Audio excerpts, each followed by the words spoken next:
It's the PainExam podcast with your host, David Rosenblum, MD. If you treat pain or have an interest in pain management, join us as we discuss painful disorders, alternative treatments, practice management, and more. Be sure to subscribe to the PainExam newsletter at PainExam.com and review the podcast on Stitcher or iTunes. Our high-yield premium episodes are now available on the PainExam app with a premium subscription or access for free with a CME subscription at PainExam.com. And now, without further ado, here's your host, Dr. Rosenblum.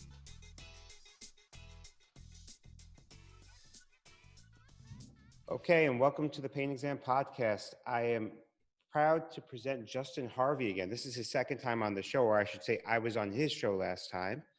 And Justin Harvey is the host of the Anesthesiology or Success podcast, and he is a financial planner. Welcome, Justin. Thank you, David. Pleasure to be here. Yeah, I've been listening to your show, and I have to tell you, it's great. I'm learning a lot of tips on podcasting. And I've been doing this for a while, but you can always learn something new. So thank you. And I know a lot of people enjoyed your last podcast where you went into some of the financial planning issues and actually interviewed me about the PainExam platform. So before we get started on the financial planning, I just want to mention, I read this interesting article from the Wall Street Journal about the rate of COVID infections, about 40% asymptomatic when they were doing testing. And in this article, they actually mentioned that the T cells may be more involved than they suspected, and people don't really check the T cells. So if somebody has negative stress, you still may be missing something because the T cells may be involved, and there's a lot we still don't understand. But what I found very interesting about this article was they talked about the degree of how sick you get has to do with the inoculum, the amount of virus you're exposed to. And I found this very interesting because everybody's trying to figure out how crazy you need to get with the social distancing. In New York, it was complete, a few months ago, strict social distancing. And now we've eased up a bit, or quite a bit. And you're asking yourself, should I let my kids play with other people's kids? Do the kids need to wear a mask every second of the day? And of course, that's a struggle. For the adults, it's much easier. But the infection rate is still low in New York, despite all the protests that went on a month and a half ago, 2 months ago, and all the social non-distancing that occurred. Yeah. And a lot of people are scratching their heads as to why, because we know people are traveling from out of state to New York. And there are still pockets where there is COVID, but much lower. So the question is, if you're wearing, I'm posing this question because I have a friend who's extremely cautious. He's still wearing an N95 mask everywhere he goes, not seeing anyone. His kids are completely isolated. This is about 5 months now.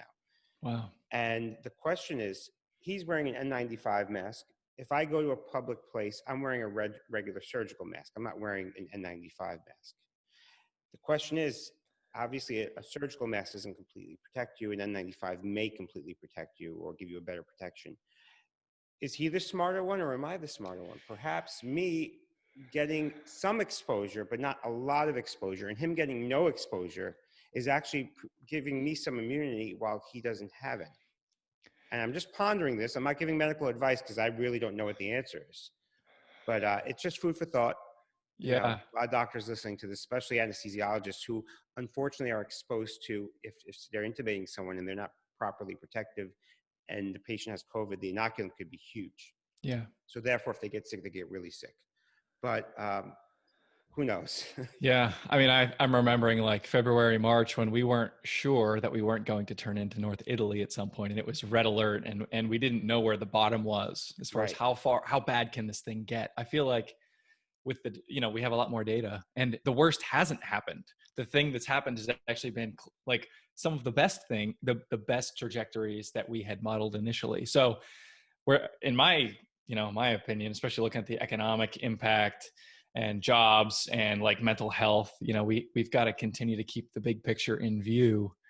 And we're getting to the point where, there are those other unintended consequences of, it's not just the infection, it's all the things attached to isolation that are becoming more and more important to adequately consider as time passes. That's right. The financial damage and the mental damage, and they're both related to some extent. But I think at some point, and right now there's a big debate as to I heard 90% of teachers don't want to go back to work.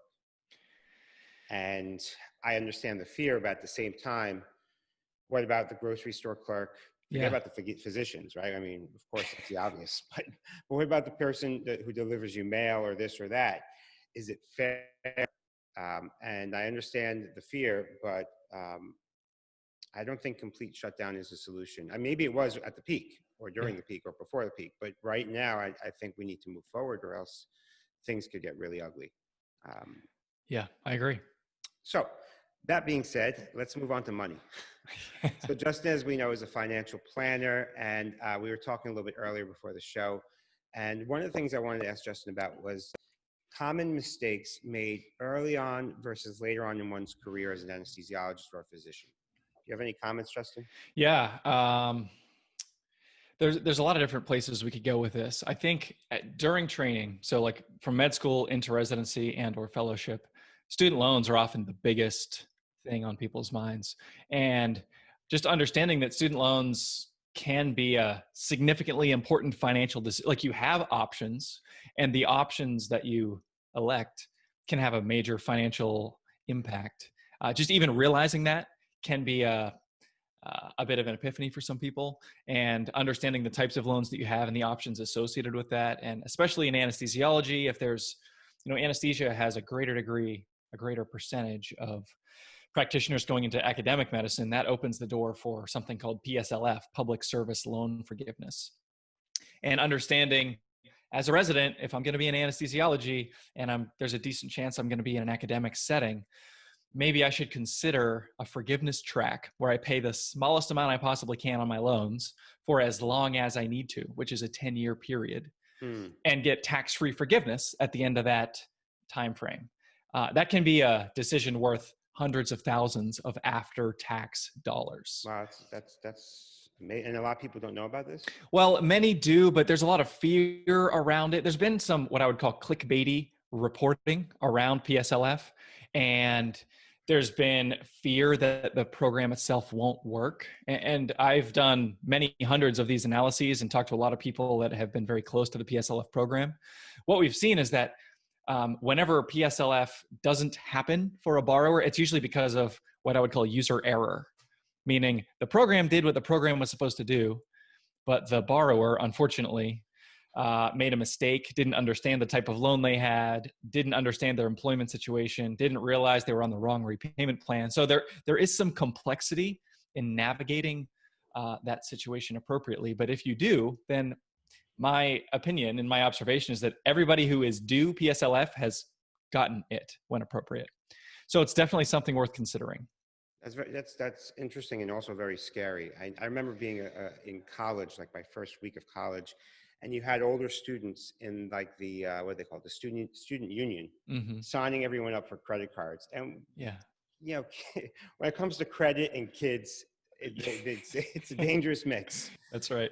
And they give you like these free water bottles or this or that, and you get to feel like a grown-up because now you have a piece of plastic that you could charge. And that's right. Yeah, so it's hard to grasp the numbers. A lot of where like the mentality in my family and a lot of other families where I grew up in Brooklyn, maybe it's I don't know, it's not exclusive to my community, but it's really is, you work hard so your kids have minimal debt.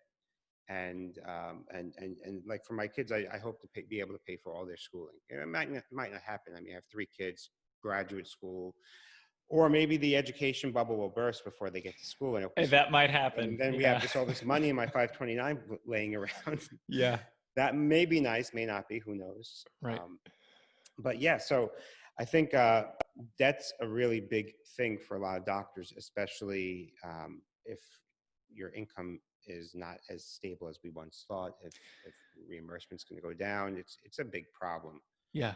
And that's not just isolated to doctors. That goes with a lot of different fields as well. That's right. Unfortunately, in anesthesiology and pain management, usually you do have significant earning power. So it's not as big of a deal, but there are entire professions and even, I would say, medical specialties that are to a large extent subsidized by these in other words, it wouldn't make sense to take on $500,000 of student loans and do a lower paying specialty just because you'd be making loan payments until you retire. Right. Even if that's where your heart is, and if that's what your passion is, it just is plain stupid because you could be predisposing yourself to poverty, not poverty, but to financial hardship for many years to come. That's right.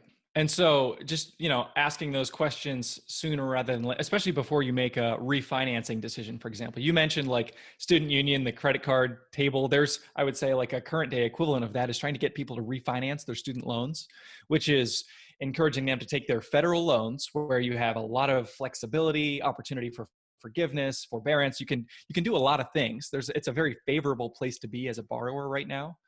And then refinancing them where you go to a private bank and say, instead of having these relatively friendly loans with Uncle Sam, now I'm going to SoFi or Credible or Earnest or one of these banks that is going to refinance my loans at a fixed rate on a fixed term. And I have to pay the same number every month, come hell or high water, whether or not I have a job, whether or not I'm sick, whether or not I get hurt, where the federal loans give you a lot more flexibility.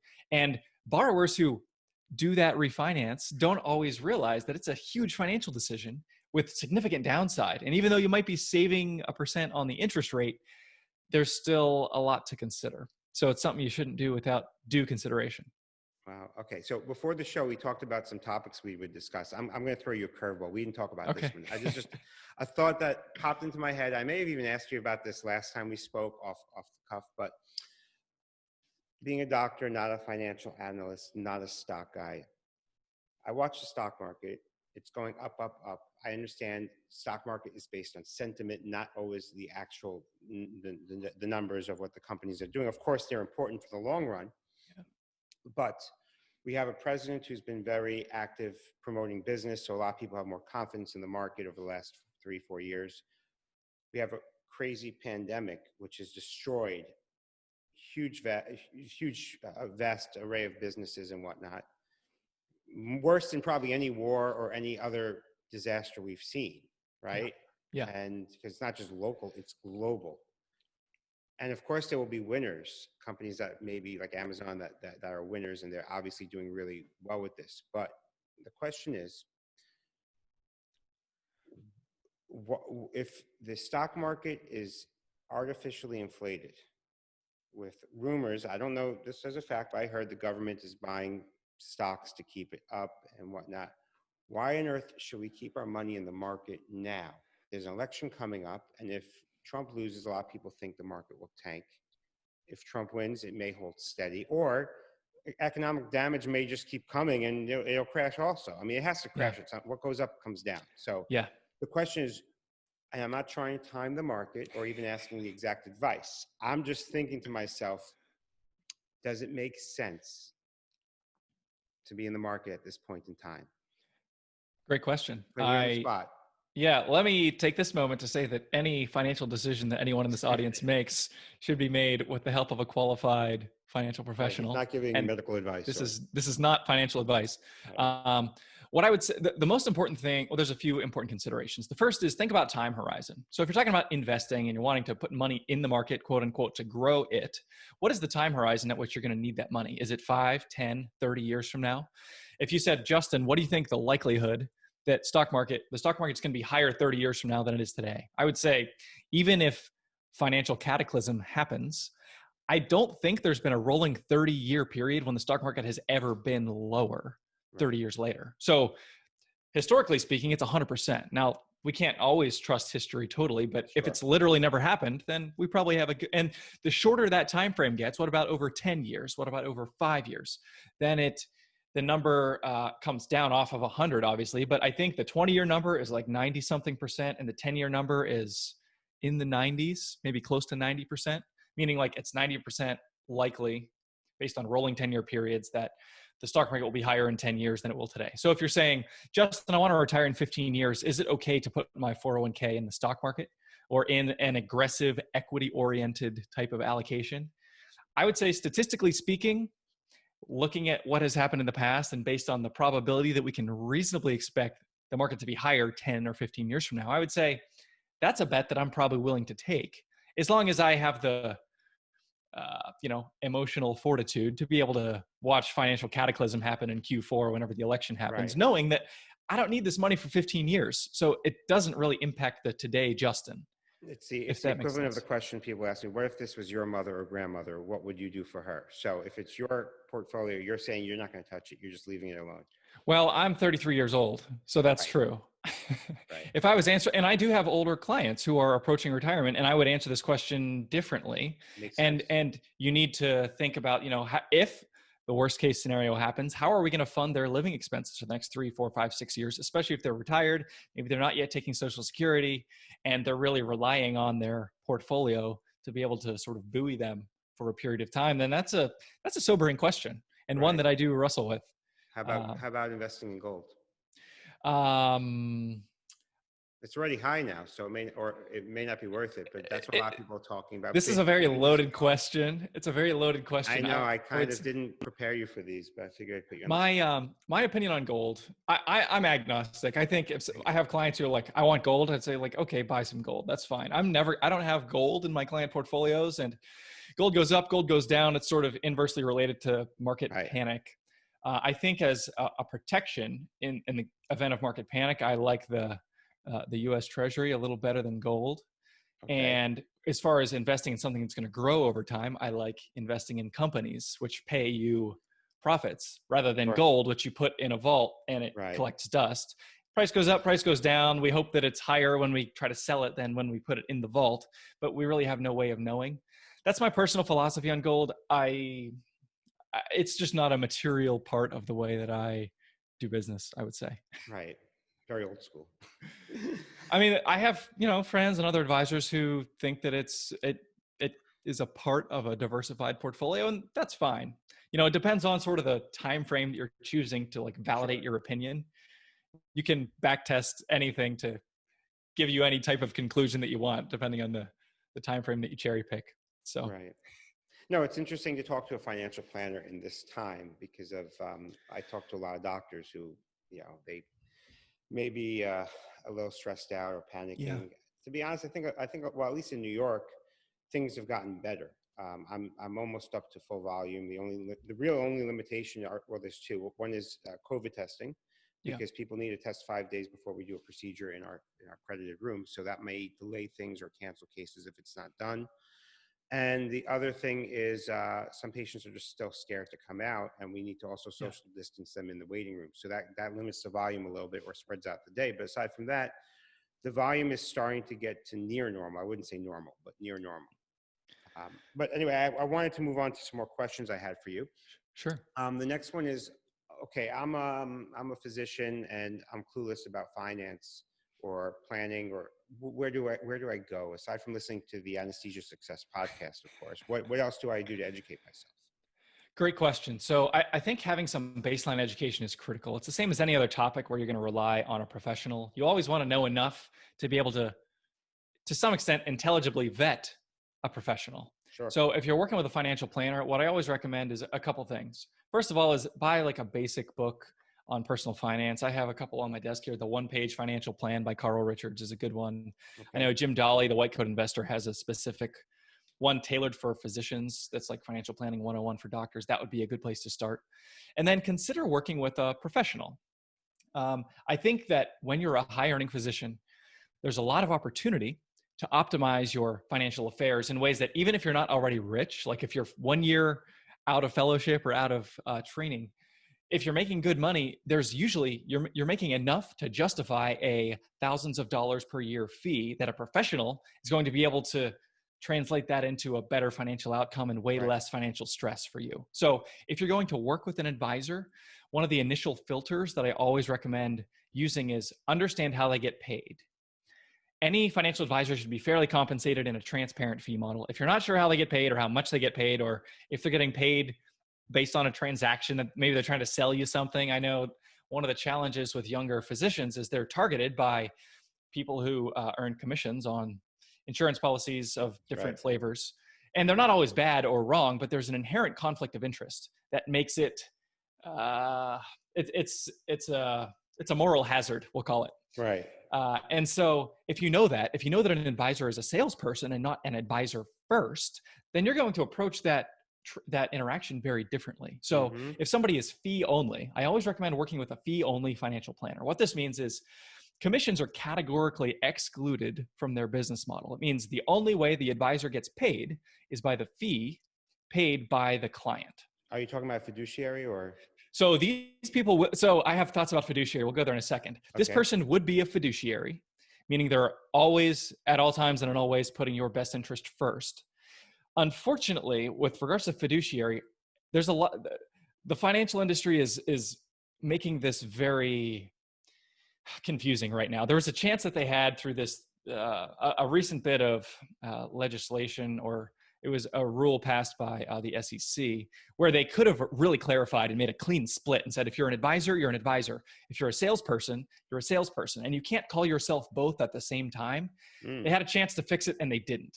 So now what we have is a bunch of people, this is just my opinion, a bunch of people running around out there calling themselves fiduciaries.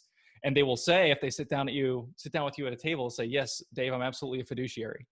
But they're not a fiduciary all the time. They're a fiduciary some of the time, which is, it sounds insane to say, but just think about this. Anytime there's a commission transaction happening, how can someone be unconflicted if they know I could sell you policy A or policy B? Policy B is going to pay me 10x what policy A is going to.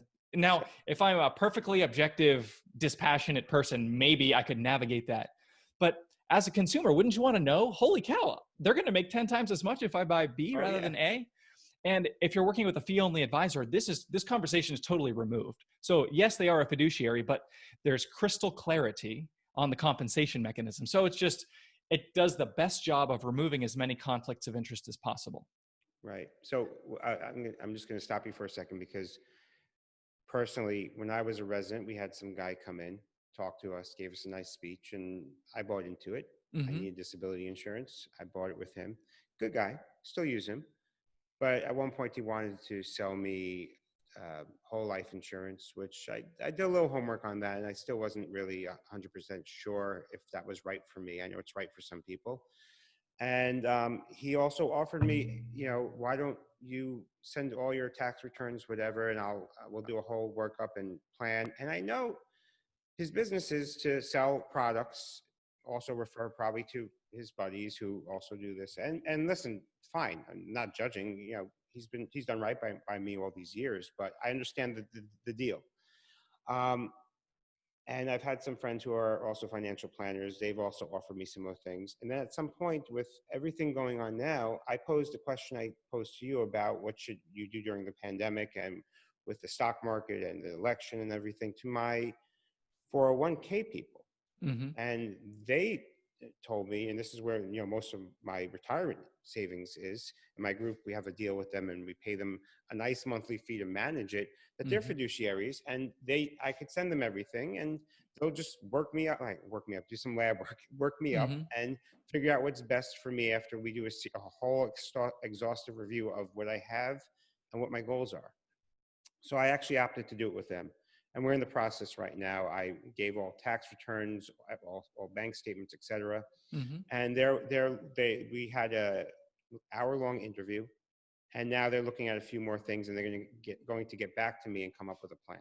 So for me, that seemed like the route. And the reason I'm telling you all this is because you may already have something like this, and I'm already paying for it, but I didn't realize it for about 7 years. I've been a partner with my group for a long time. I've never actually utilize this service, which is not free. I'm paying for it with my monthly fees for my retirement accounts, but it's something that, I don't really need to pay more for right now. Yeah, that's great. And I'm glad that you found somebody who's, trustworthy and going to do good work for you. And I think just always being aware of the compensation dynamics. I mean, in whatever field of life you're in, it's the same in medicine.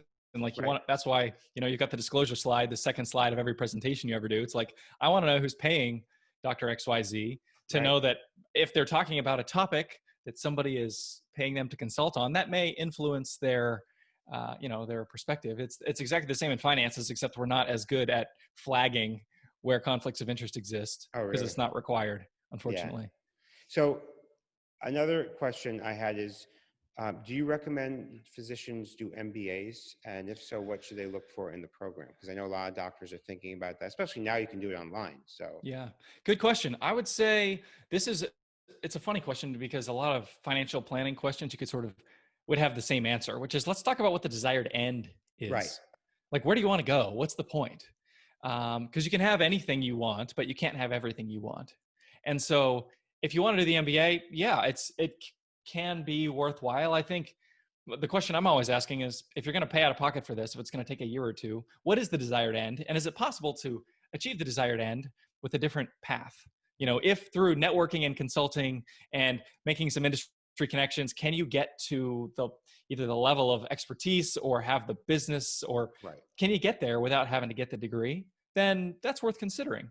Absolutely. If the MBA is part of like, oh, I want to do consulting eventually and it's going to lend credibility to my cause, and I also really want to just do the book work and do some of the blocking and tackling to make sure I really get the financials on the lockdown, then that could absolutely make sense.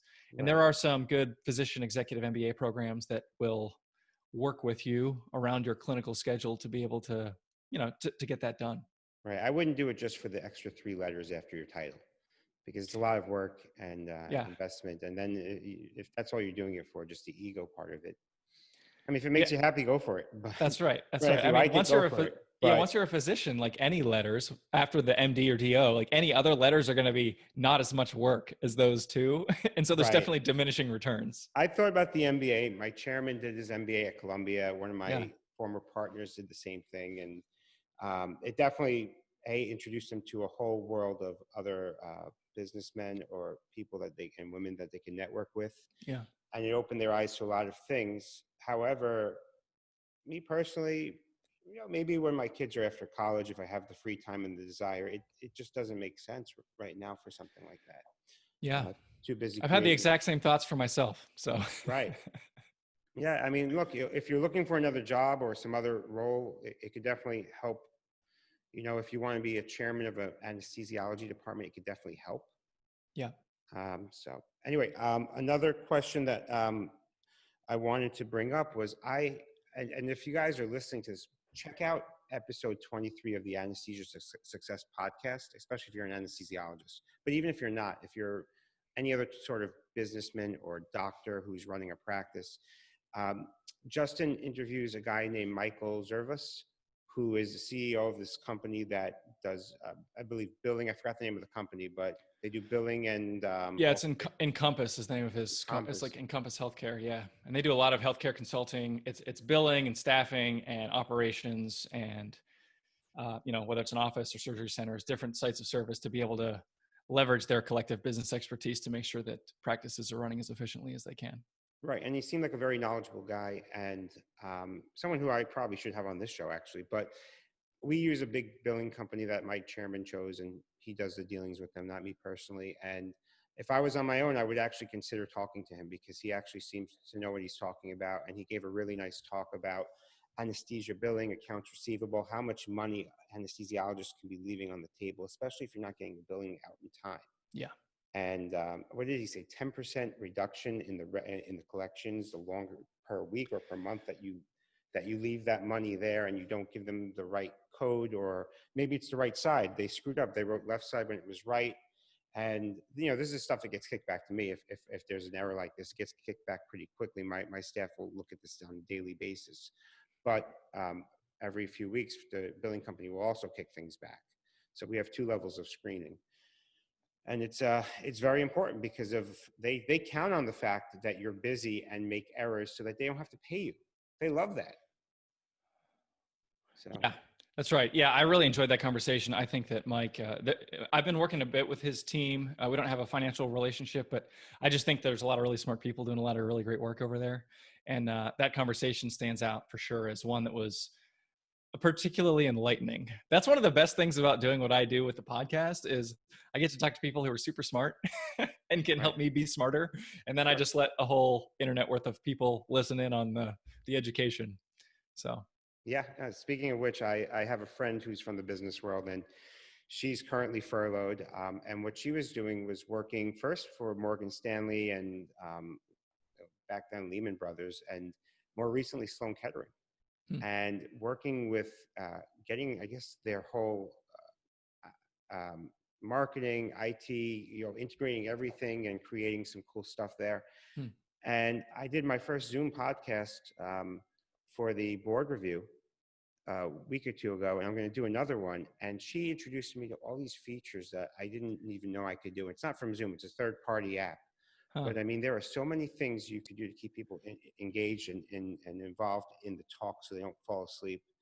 And I hope to introduce this, as long as I can figure out the technical aspect of it, for the next board review podcast, or even the ultrasound tutorials I'm giving. So that being said, Justin, before we wrap it up, is there anything you wanted to tell my audience? I mean, you do have a great podcast, high quality, very well done. I'm even learning things from you. And financially, it seems like you're on the right path to guiding people. So is there anything you want to mention, or tell us your website so we can find you?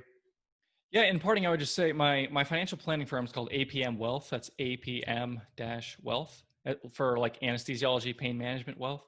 And I do fee-only financial planning for pain management physicians and anesthesiologists. And I bring a specialty-specific awareness to the planning questions that these physicians face. So if you would benefit from a conversation, if you have a specific question, or if you're interested in financial planning services, we'd be glad to speak with you and see how it can help. And you didn't even mention one of the most important parts. One of the reasons why you know so much about anesthesia is because... That's right, because my wife is an anesthesia resident here at University of Pennsylvania. So Right. I got a front row seat. And so he's also involved from step one. If I would have met Justin when I was in training, I definitely would probably use his services, because he could just, he sees it, he knows where you are for many people. And I think it's a big thing when somebody can relate, from a personal level as well as a professional level. So I really appreciate you and your podcast. It's really great. I'm really happy we met. And I hope we could do this again over the course of the year. It would really be nice. I would like that. Thank you very much, David. It's been a pleasure being here today. You too. Stay tuned for the next episode. I'm not promising you, to get a pain doctor from Panama who I had the pleasure to meet on Instagram. And I'm not sure, this podcast may actually be in English, Spanish, or Spanglish. So stay tuned and I'll send you the details. Is here solely to educate, and you are solely responsible for all your decisions and actions in response to any information contained herein. These podcasts are not intended as a substitute for the medical advice of a physician to a particular patient or specific ailment. You should regularly consult a physician in matters relating to yours or another's health. You understand that this podcast is not intended as a substitute for consultation with a licensed medical professional. Copyright 2017, David Rosenblum. All rights reserved. No part of this publication may be reproduced, stored in a retrieval system, or transmitted in any form or by any means, electronic, mechanical, recording, or otherwise, without the prior written